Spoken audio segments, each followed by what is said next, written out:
안녕하세요, 핑플릭스입니다. 미국의 자사운용사 블랙록에서요, 괜찮은 리포트가 나와서 번역 및 요약을 해보려고 해요.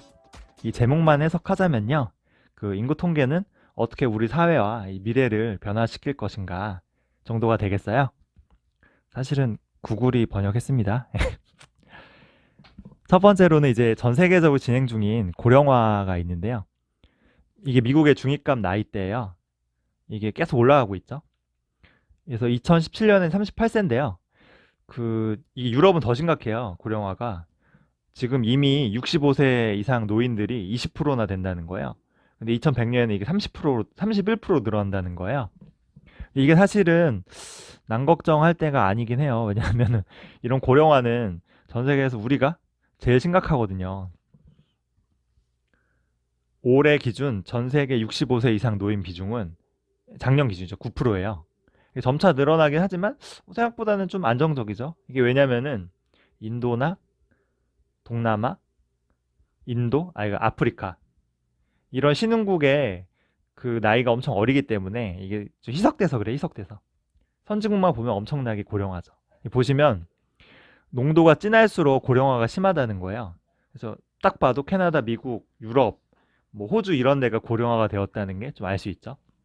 재미있는 건 이제 고령화가 좀 심각한, 못지않게 심각한 중국, 일본, 우리나라 이 삼국은 나머지 인도랑 동남아시아랑 섞여서 희석돼서 별로 안 심한 것처럼 나오죠. 또 한 가지 아프리카는 거의 뭐 백지죠, 백지. 백지. 여기는 진짜 그 인구가 낮은 거예요. 연령이. 근데 이거는 출산율이 높은 까닭도 있는데 워낙 그 의료가 좀 시설이 낙후되니까 수명이 짧아요. 일찍 노인 되기 전에 죽는 거예요. 그래서 좀 이런 것도 있어요. 이건 이민 숫자인데요. 그 1억 7천 명 2000년에서 지금 7년 만에 그죠? 2억 5천 명으로 거의 50% 증가했어요. 그래서 앞으로도 이민이 계속 늘어날 것이다. 그 2017년 기준으로는 아시아 이민자가 가장 많아요. 근데 뭐 이건 그럴 수밖에 없죠. 인구도 가장 많으니까요. 그죠? 선진국으로 또 많이 이민을 가는데 이제 아시아에서 많이 갈 거 아니에요. 유럽도 유럽도 꽤 많죠. 근데 이거는 좀 자기들끼리 왔다 갔다 하는 것도 있을 것 같아요. 그냥 서로 막 워낙 왔다 갔다 많이 하잖아, 이쪽은. 지도에 연한색 인구 비중이 낮은 그 낮은 쪽에 연령이 낮은 쪽에서 이 진한색 고령화 있는 선진국으로 많이 이동해요. 딱 봐도 이런 뭐 라틴 아메리카나 그죠? 아프리카 그리고 이런 아시아, 중국 이런 데서 많이 이민 갈 거 아니에요, 선진국으로. 저부터도 사실 능력 되고 언어 되면은 저도 미국, 유럽, 호주 같은 곳에 살고 싶을 것 같아요. 젊은 인재들 자꾸 이렇게 빠져나가면 이 신흥국에서는 좀 장기적으로 부담이 될 수 있어요, 경제에. 근데 이 중국 같은 경우는 특이한 거는 최근에 이제 해외로 갔던 인재들이 다시 본국으로 회귀하기도 해요. 고령화가 진행되는 만큼 이제 소비에 있어서도 노인들의 파워가 거세고 있어요. 현 시점에서 가장 고령화된 국가는 이제 일본이죠. 일본 사실 제일 유명하잖아요. 근데 제가 놀랐는데 가계 지출의 절반 이상이 60세 이상에서 나오는 거예요. 엄청나죠. 40대 미만의 소비는 13%밖에 되지 않아요. 저 이거 좀 충격이었거든요. 이 완전히 노인들만 진짜 돈을 움켜쥐고 있고 이 젊은 층은 돈이 없다는 거예요, 쓸 돈이. 그래서 우리도 사실 지금 일본보다 더 심한 고령화 속도로 가고 있는데 진짜 이 큰일입니다, 이거. 40대 미만 돈 쓰는 게 13%밖에 안 된다니. 야, 참. 노인들은 어디에 돈을 많이 쓸까요? 당연히 헬스케어. 헬스, 건강을 위해서 많이 쓰죠. 헬스케어에 쓰는 돈은 매년 늘어나는데요. 이 7.7조 달러가 우리 돈으로 얘기하면 한 8,400조예요. 8,400조 원. 그리고 이게 2022년에는 우리 돈 이게 10조 달러인데 우리 돈으로 1경 2천조예요. 그래서 이게 감이 안 오시죠? 우리나라 한 해 예산이 한 400조라 보시면 돼요. 그러면은 이게 얼마나 큰 돈인지 아시겠죠? 그리고 이 증가율도 엄청나다는 게 보이죠, 눈에. 고령화되고 이제 젊은 노동자가 없잖아요. 점점 줄어들고 있기 때문에 전 세계적으로 이제 자동화, 로봇 이런 것들이 발달하게 돼요. 사람이 할 일을 로봇이 대체하는 거죠. 그래서 어떤 단순 반복 작업은 좀 앞으로 임금이 좀 낮아질 수 있어요. 그래서 고급 인력과 어떤 단순 반복 작업의 어떤 양극화, 노동의 양극화가 좀 심해진다는 거예요. 지금 미국이 이 때문인지 모르겠는데 대학을 진학자가 늘어나고 있다는 거예요.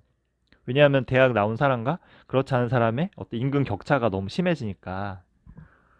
근데 우리는 반대로 지금 10년 전부터 해서 이게 좀 내려가고 있죠, 대학 진학률이.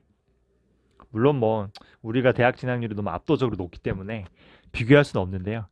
어떻게 보면 좀 안타까워요. 우리는 너무 과잉 교육이 있는 것 같아요. 대학 나와도 그만한 임금을 못 받잖아요. 그래서 우리나라는 어떻게 보면 이 과잉 교육 그리고 주거 이 두 개 때문에 노후 준비를 좀 못하는 것 같아 좀 안타깝습니다. 2100년이 되면은 전 세계 인구의 절반 이상이 그 아프리카, 인도, 중국 이 세 쪽에 살게 된다는 거예요. 특히 이런 지역에 인구가 지금도 많잖아요. 그 출산율도 높아요. 특히 아프리카나 인도는 엄청 높거든요. 그래서 이 지역의 어떤 교육이 앞으로 세계 경제에 가장 중요하다는 거예요. 왜냐하면 여기 있는 이 신흥국의 아이들이 교육을 잘 받고 정말 우수한 인력으로 성장하면은 전 세계의 어떤 경제와 소비를 이끌 수 있겠죠. 근데 반대로 얘네가 교육도 제대로 못 받고 직장도 없이 그냥 보조금에만 연명하는 그런 빈민층으로 전락한다면은 이거는 세계 경제에 정말 엄청난 타격이 될 수 있다는 거예요. 그래서 이 신흥국들의 지금 아이들의 교육이 가장 중요하다. 앞으로 세계 경제에. 전 세계 소비의 어떤 트렌드와 파워는 결국 노인들이 가져가게 돼 있어요. 왜냐하면 60세 이상의 글로벌 총 소비는 2010년 8조 달러에서 올해 15조 달러로 거의 2배 이상 성장했죠. 10년 만에. 그 앞으로도 이 2030년까지 60세 이상의 노인들이 소비가 거의 전 세계 소비의 50% 이상을 책임진다고 해요. 결국 이 노인들의 소비가 전 세계 소비시장을 이끌고 있는 거예요. 노인들이 어디에 돈을 쓸 것인가, 지갑을 열 것인가, 여기에 앞으로 20, 30년 뒤에 투자의 해답이 있는 거죠. 안타깝게도 이제 블랙록의 리포트는 여기가 끝이에요. 좀 더 투자에 대한 힌트를 좀 줬으면 좋았을 텐데 조금 안타깝죠. 제가 4줄 요약하면은 전 세계는 고령화로 가고 있다. 그죠? 특히 선진국이 지금 너무 심각하다. 선진국과 중국. 우리 일본 뭐 이렇게 있죠. 그리고 신흥국에서 선진국으로 이민이 엄청나게 늘어난다. 그리고 인공지능 기계가 일자리를 대신하기 때문에 이제 양극화가 더 심해질 수 있다. 기계, 인공지능. 그리고 마지막으로 노인들의 소비 파워가 앞으로도 더 강력해진다. 지금도 강력한데 앞으로 더 강력해진다. 그래서 이 노인들이 어디에 돈을 쓰는지가 가장 중요한 핵심 같아요. 저는 이 노인들이 헬스케어나 그죠? 헬스케어나 의료비 쪽으로는 당연히 돈을 많이 쓰겠죠. 이건 너무 당연한 거고. 저는 여기서 IT와 테크 기업과 이제 헬스케어 간의 이 콜라보를 잘하는 쪽에서 기회가 좀 있을 것 같아요. 예를 들면 뭐 애플워치 같은 IT 헬스케어 기기나 그죠? 자기의 어떤 몸 상태 체크할 수 있는 원격으로 의사랑 진료를 받고요. 약을 온라인으로 배송받고요. 그리고 혹은 그 로봇이 우리 몸을 이렇게 검사하고 이제 체크하는 주치의가 생길 수도 있을 것 같아요. 이런 쪽으로 좀 기회가 있지 않을까 봐요. 지금의 노인은 또 그 미래의 노인들은 지금의 노인과 다르죠. 같지 않죠. 그죠? 그래서 지금의 노인들과 달리 IT, 기기나 인터넷 활용 능력이 뛰어나요. 지금 젊었을 때처럼 유튜브, 그죠? 넷플릭스 이런 어플을 좀 보고요. 인스타도 하고요. 인스타그램, 뭐 페이스북, 모바일 쇼핑도 즐기겠죠. 지금도 이미 유튜브 최대 이용자 수가 50대라고 해요. 노인이 되면은 사실 시간이 많잖아요. 더 이런 거를 더 좀 많이 할 것 같아요. 게임을 즐길 수도 있어요.